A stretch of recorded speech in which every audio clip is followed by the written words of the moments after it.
হামলার তীব্রতা বাড়ালো ইরান ইসরায়েল। তেল আবিব হাইফায় দফায় দফায় বিস্ফোরণ। পাল্টা আক্রমণে আইআরজিসির গোয়েন্দা প্রধান ও 2 জেনারেল নিহত। পরমাণু চুক্তি থেকে বেরিয়ে যেতে পারে তেহরান। জরুরি বৈঠক IAEA। শান্তি ফেরাতে ব্যর্থ হলে দায় নেবে না যুক্তরাষ্ট্র। সংকট সমাধানে জাতিসংঘ OICর ভূমিকা নিয়ে প্রশ্ন বিশ্লেষকের।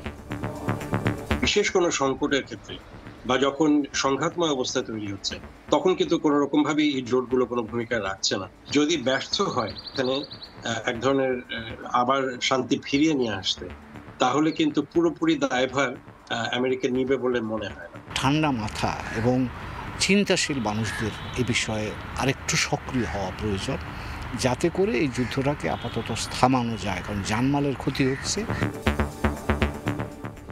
দেখছিলেন প্রধান শিরোনাম। সন্ধ্যার সময় সঙ্গে আছি আমি জাফর সাদিক এবং আমি আলিশা ইসলাম। এবার অন্যান্য শীর্ষ সংবাদ। লন্ডন বৈঠকে নির্বাচনের সময় নিয়ে জনগণের প্রত্যাশা পূরণ। সরকারের কার্যক্রমকে অনুমোদন দেবে নির্বাচিত সংসদ, বলছে বিএনপি। ব্রিটিশ হাই কমিশনারের সঙ্গে নেতাদের বৈঠক। পত্রিকায় বিজ্ঞপ্তির পরও হাজির না হলে শেখ হাসিনার অনুপস্থিতিতেই চলবে বিচার, জানালো প্রসিকিউশন। জাতিসংঘ দলের সঙ্গে আইন উপদেষ্টার বৈঠক। গুমের বিচারে হচ্ছে আইন। ব্রিটিশ এমপি টিউলিপের বিরুদ্ধে ফ্ল্যাট জালিয়াতি সহ 3 অভিযোগের প্রমাণ পাওয়ার দাবি দুদকের। সাবেক রাষ্ট্রদূত মুনা দম্পতির অর্থ পাচার অভিযোগের অনুসন্ধান শুরু। মেয়র ব্যানারে নগর ভবনে কর্মকর্তাদের সঙ্গে মতবিনিময় ইশরাকের। রাজনৈতিক কারণে দায়িত্ব বুঝিয়ে না দেওয়ার অভিযোগ। শপথের দাবিতে অবস্থান কর্মসূচি সমর্থকদের। এবং গাজীপুরে ব্যাংকের এটিএম বুথে কিশোরীকে ধর্ষণ। নিরাপত্তা কর্মীর বিরুদ্ধে অভিযোগ। হবিগঞ্জে চলন্ত বাসে পোশাক কর্মীকে ধর্ষণ। চালক আটক হলেও পলাতক হেলপার।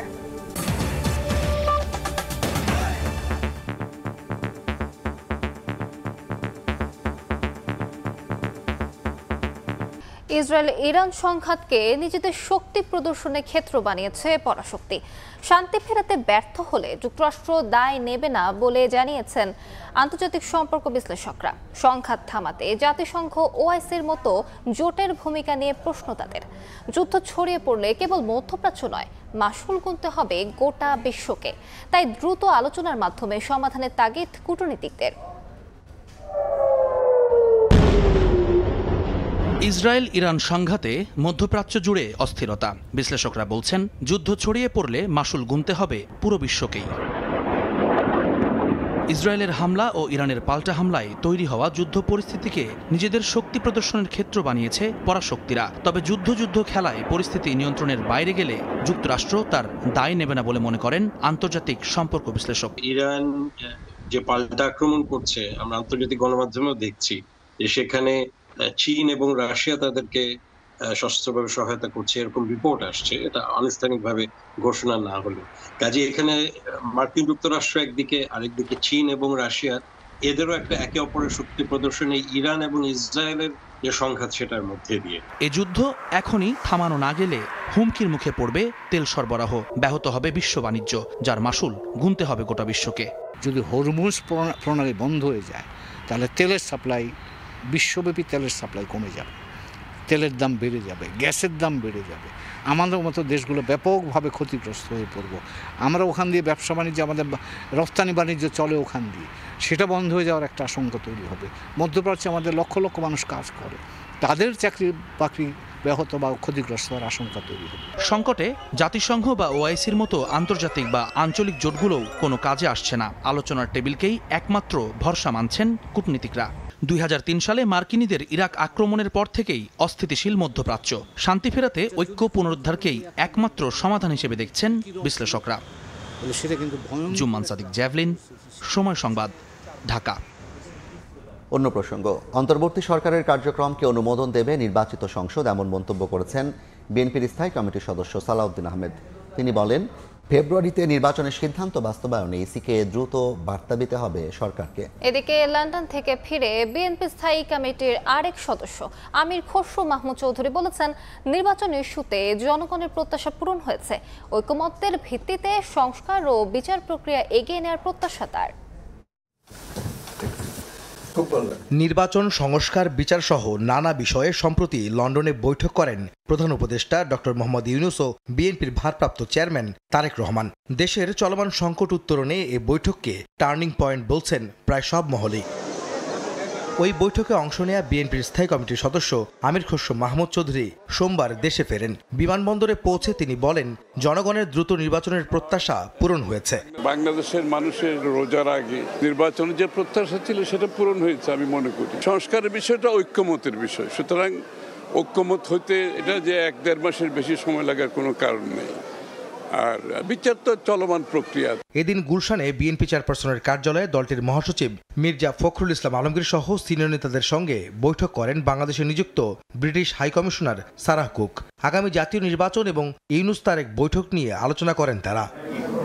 পরে ব্রিফিংয়ে বিএনপির স্থায়ী কমিটির সদস্য ডক্টর মঈন খান বলেন, নির্বাচনের সময়সীমা নির্ধারণের পর দেশের পরিবেশ উন্নত হওয়ায় মানুষ ভোট দিতে আগ্রহী। বাংলাদেশের মানুষের কাছে কিন্তু ভোটের দিনটি এরকম একটি উৎসবের দিন। তারা উন্মুখ হয়ে আছে কখন ভোট দেবে, কখন তাদের যে মৌলিক অধিকার তারা সেটা প্রয়োগ করবে এবং তাদের সত্যিকার যে প্রতিনিধি তাদেরকে নির্বাচিত করবে। এদিকে জাতীয় প্রেস ক্লাবে নাগরিক ঐক্য আয়োজিত আলোচনায় বিএনপির স্থায়ী কমিটির আরেক সদস্য সালাউদ্দিন আহমদ বলেন, ফেব্রুয়ারির প্রথমার্ধে ভোটের সিদ্ধান্ত এখন দ্রুত বাস্তবায়ন করতে হবে সরকারকে। লন্ডনের বৈঠকে বর্তমান সরকারের দায়মুক্তি নিয়ে কোনো আলোচনা না হলেও সরকারের কার্যক্রমকে নির্বাচিত সংসদ অনুমোদন দেবে। কারো দায়মুক্তির বিষয়ে আমাদের কোনো আলোচনার প্রসঙ্গ ছিল না।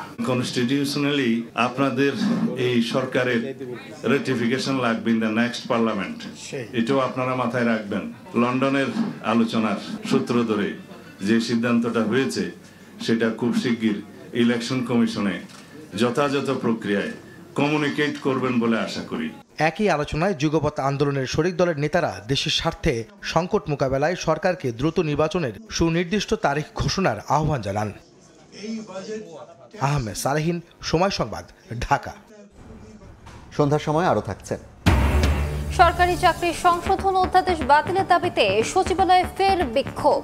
কাল বড় জমায়েতের ডাক। কর্মকর্তা কর্মচারীদের পুনর্বিবেচনার সুযোগ আছে জানালেন আইন উপদেষ্টা। সাবেক প্রধানমন্ত্রী শেখ হাসিনা ও সাবেক স্বরাষ্ট্রমন্ত্রী আসাদুজ্জামান খান কামালকে দেশের কোথাও খুঁজে পাওয়া যায়নি। তারা দুজনেই ভারতে পালিয়ে আছেন। পুলিশের এমন রিপোর্ট এবং চিফ প্রসিকিউটরের আবেদনে শেখ হাসিনা ও কামালকে হাজির হতে পত্রিকায় বিজ্ঞপ্তি দেওয়ার নির্দেশ দিয়েছেন আন্তর্জাতিক অপরাধ ট্রাইব্যুনাল। 24 জুন মামলার পরবর্তী দিন ধার্য করা হয়েছে। সোমবারও শেখ হাসিনার মামলার শুনানির দিনে ট্রাইব্যুনাল এলাকায় ককটেল বিস্ফোরণের ঘটনা ঘটেছে। ধীরে ধীরে মূল বিচারের দিকে এগোচ্ছে শেখ হাসিনার বিরুদ্ধে জুলাই আগস্ট হত্যাযজ্ঞের মামলা। 16 জুলাই থেকে 5 আগস্ট এই 3 সপ্তাহে 1400 ছাত্র জনতাকে হত্যার দায়ে শেখ হাসিনা, আসাদুজ্জামান খান কামাল, সাবেক আইজিপি চৌধুরী আব্দুল আল মামুনের মামলা এখন বিচার প্রক্রিয়ায় দ্বিতীয় ধাপে রয়েছে।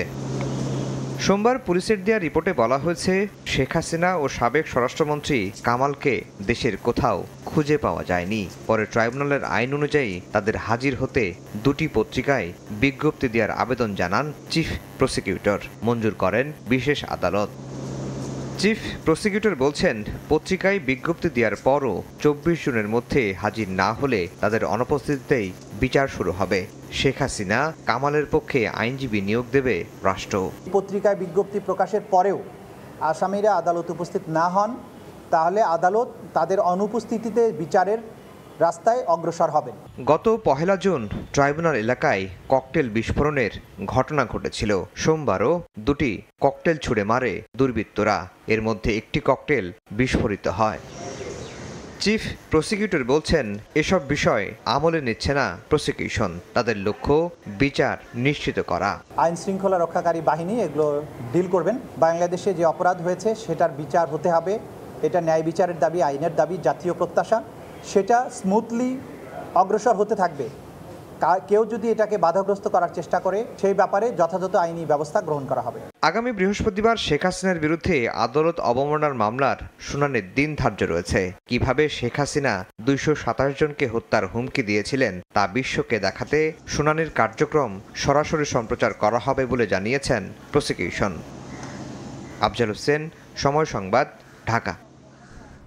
আগামী 1 মাসের মধ্যে গুম বিষয়ক আইন করা হবে এবং এর অধীন স্থায়ী কমিশন করার পরিকল্পনা রয়েছে বলে জানিয়েছেন আইন উপদেষ্টা ডক্টর আসিফ নজরুল।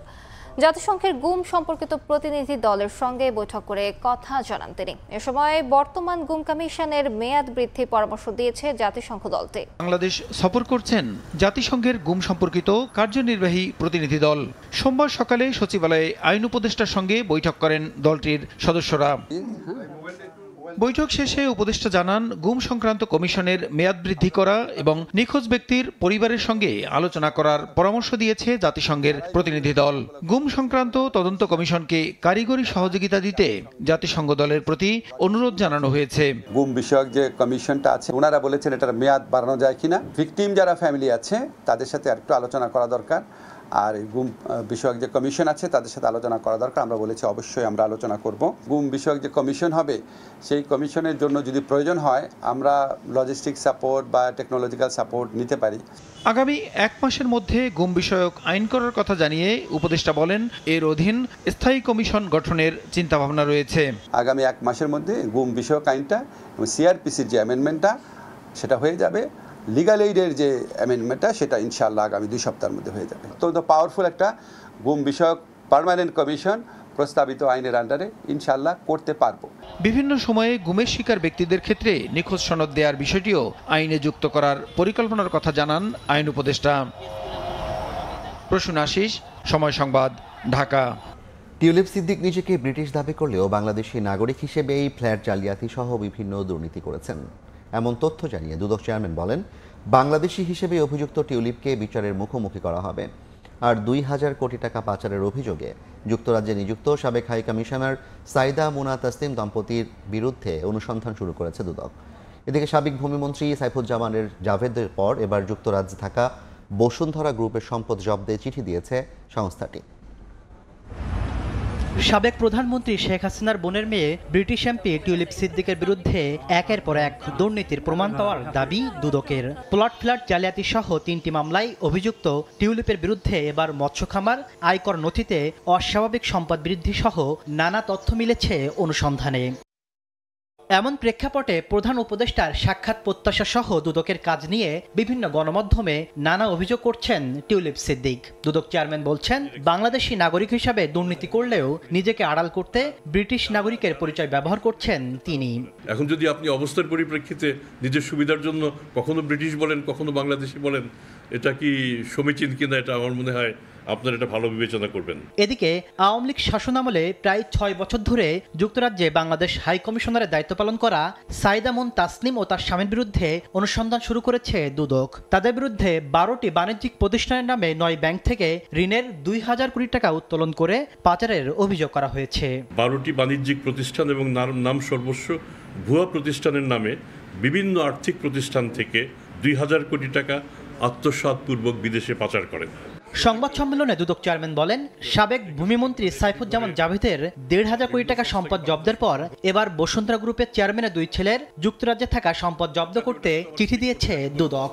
আকবর সুবহান সাহেবের 2 ছেলে সাফিয়ান এবং সাদাত, এই 2 জনের প্রপার্টি সম্পর্কে আমরা তথ্য পাঠিয়েছি। এদিন দুদকের আবেদনে দুর্নীতি ও অর্থ পাচারের অভিযোগে বিদেশে থাকা সাকিব আল হাসান সহ 15 জনের বিরুদ্ধে দেশ ত্যাগে নিষেধাজ্ঞা দিয়েছেন আদালত। তাসলিম তৌহিদ, সময় সংবাদ, ঢাকা। সন্ধ্যার সময় আরো থাকছে। প্রথম টেস্টে সকালে মুখোমুখি বাংলাদেশ শ্রীলঙ্কা। চ্যাম্পিয়নশিপের নতুন চক্র জয় দিয়ে শুরুর আশা টাইগারদের। ম্যাথিউসের শেষ ম্যাচ স্মরণীয় করতে চায় স্বাগতিকরা। সরকারি চাকরি সংশোধন অধ্যাদেশ বাতিলের দাবিতে আবারও আন্দোলনে ফিরেছেন কর্মকর্তা কর্মচারীরা।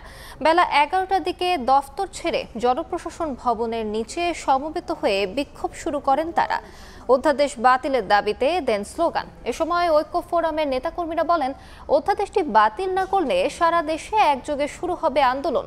পরে মিছিল নিয়ে গৃহায়ন ও গণপূর্ত উপদেষ্টাকে স্মারকলিপি দেন আন্দোলনকারীরা।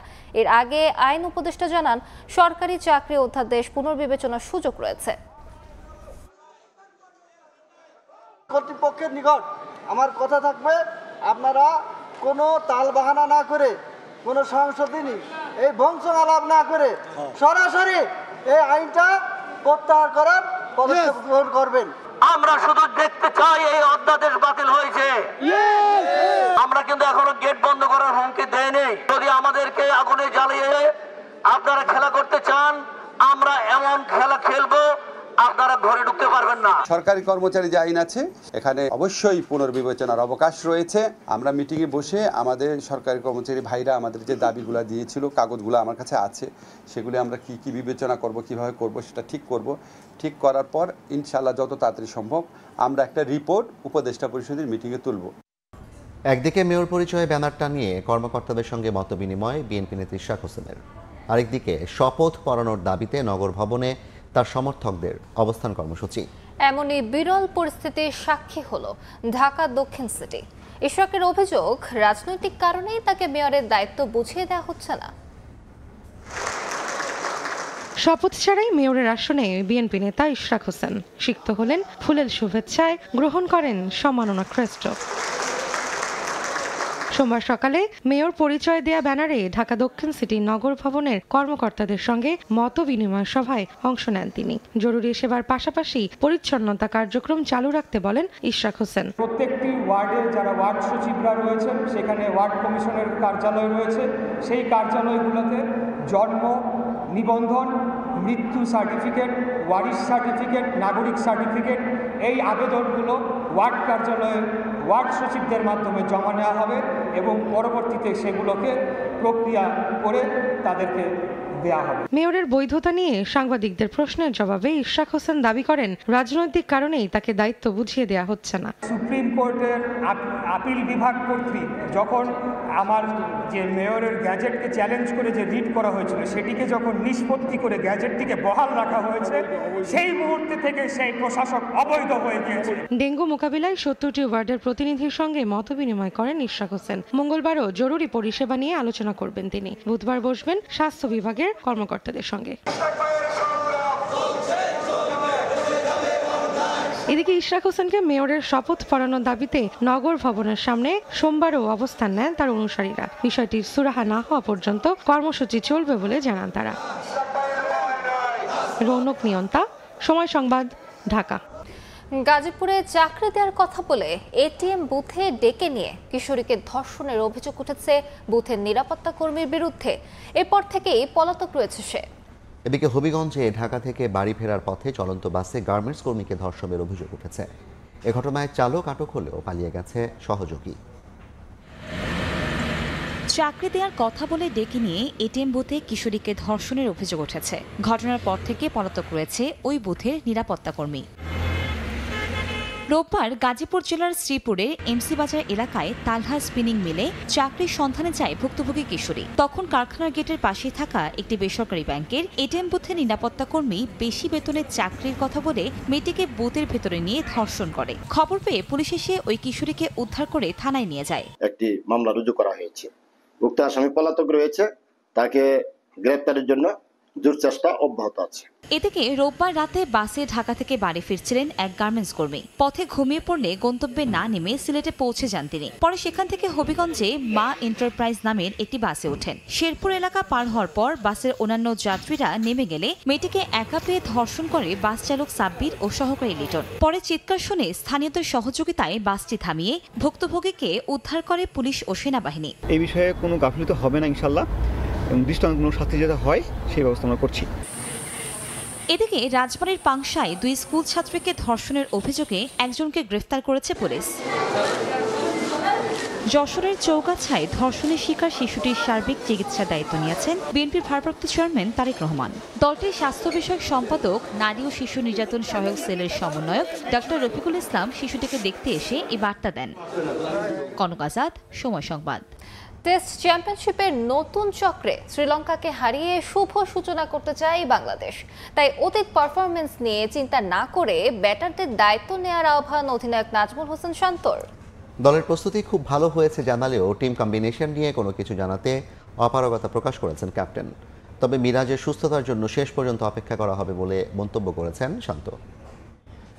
অপোনেন্টের সাথে তো অবশ্যই জিততে চাইবো এবং আমার ব্যাটিংটা আসলে কোন জায়গায় হবে এটা কালকে আমি আসলে বলতে চাই। মিরাজ একটু শরীরটা খারাপ আছে, সো ডেভেলপ করছে, সো ওর ওপরে অনেক কিছু ডিপেন্ড করতেছে। এই কন্ডিশনে বেশ কিছু ক্রিকেটারের খেলার অভিজ্ঞতাও আছে, সো এই অভিজ্ঞতাটা যদি কাজে লাগাতে পারে তাহলে এই সিরিজটা আমার মনে হয় যে ভালো কিছুই হবে। বাট আমাদের ভালো ক্রিকেট খেলাটা খুব ইম্পর্টেন্ট, স্পেশালি আমরা যারা ব্যাটিংয়ের দায়িত্বে আছি, এটা ইম্পর্টেন্ট। আর আমার মনে হয় না যে ওয়ানডের এই বিষয়টা নিয়ে এখন কথা বলাটা যৌক্তিক, কারণ একটা টেস্ট ম্যাচ শুরু হচ্ছে। সো আমার মনে হয় যে এই সিরিজটা নিয়ে আমাদের বেশি ফোকাস করা উচিত।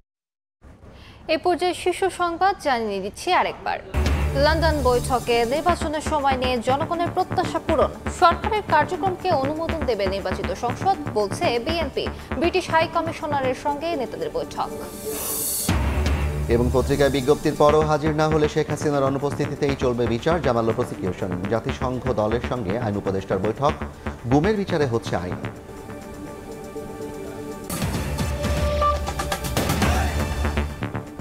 এ ছিল সন্ধ্যার সময়, সঙ্গে থাকুন সময়।